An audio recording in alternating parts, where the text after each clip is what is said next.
فرماتے ہیں کہ بعض حکما نے کہا ہے کل ما تیقنتا کونہ ملکا للغیر منہیا عنہ فی الشرع فہو حرام. ہر وہ چیز جس کے متعلق تجھے یقین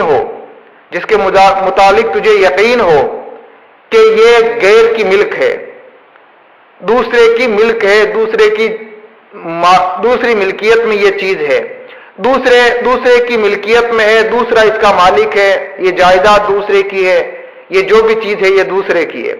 اس کا یقین ہو اور شریعت میں اس کے تصرف سے تجھے منع کیا گیا ہو، شریعت میں اس کے تصرف سے تجھے روکا گیا ہو، تو ایسی چیز تیرے لیے حرام ہے. اب فرماتے ہیں کہ اگر اس کا یقین نہ ہو، اس بات کا یقین نہ ہو کہ یہ غیر کی ملک ہے اور شرعی طور پہ اس میں تصرف میرے لیے منع ہے، اگر اس کا یقین نہ ہو بلکہ ظن غالب ہو، گمان غالب ہو، پختہ خیال ہو، تو ایسی صورت میں یہ شبہ والی چیز ہے. بعض علماء کرام نے اس طرح سے اس کی تعریف کی ہے کہ ہر وہ چیز جس کے متعلق یقین ہو کہ یہ غیر کی ملک ہے، یا ظن غالب ہو کہ یہ غیر کی ملک ہے، دوسرے کی ملک ہے، یقین یا ظن غالب میں سے کوئی بھی ہو، وہ حرام ہے. انہوں نے ظن غالب کو بھی یقین کے درجے میں قرار دیا ہے،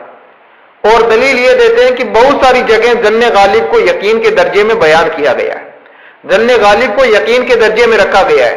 جب گمان غالب ہوتا ہے، خیال پختہ اور پکا ہوتا ہے، تو اس کو یقین کے درجے میں بہت ساری جگہ رکھا گیا ہے. اس وجہ سے انہوں نے یہاں پر بھی ظن غالب کو یقین کے درجے میں شمار کیا. اور جس کے بارے میں شک ہو اور حرمت اور علت دونوں میں سے کسی بھی جہت کی طرف ترجیح نہیں دی جا سکتی ہو،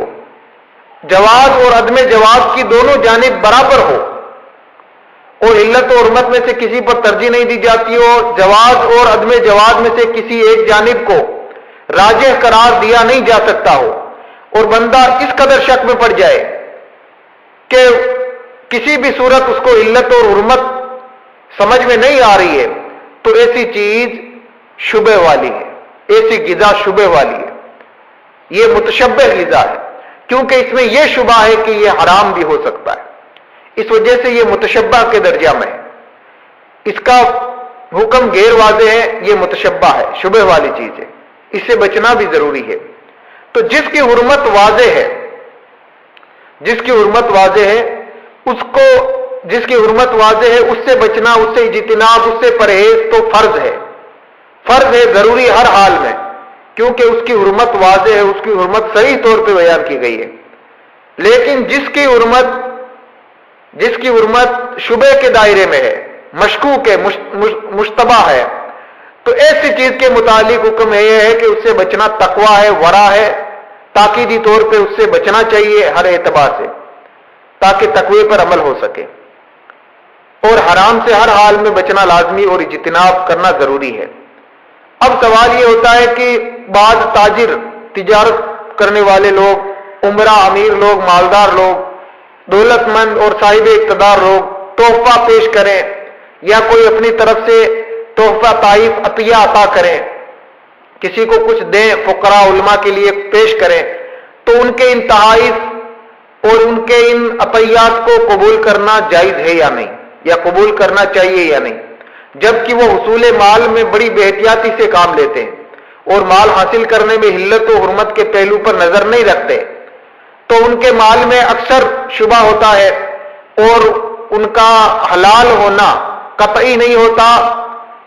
اور حرام ہونا بھی قطعی نہیں ہوتا، مگر شبہ اکثر ہوتا ہے، کیونکہ ان کا اکثر مال حرام تک یا ناجائز طریقے سے ہوتا ہے یا بے احتیاطی کے طور پہ ہوتا ہے. تو اس کی کیا صورت ہے؟ تو امام غزالی فرماتے ہیں کہ جس انسان کا ظاہر ٹھیک ہو اور ظاہری اعتبار سے شرعی کوئی خرابی نہ ہو، شرعی نقطۂ نظر سے اس کا ظاہر بہتر ہو، ظاہری اعتبار سے کوئی خرابی نہ ہو،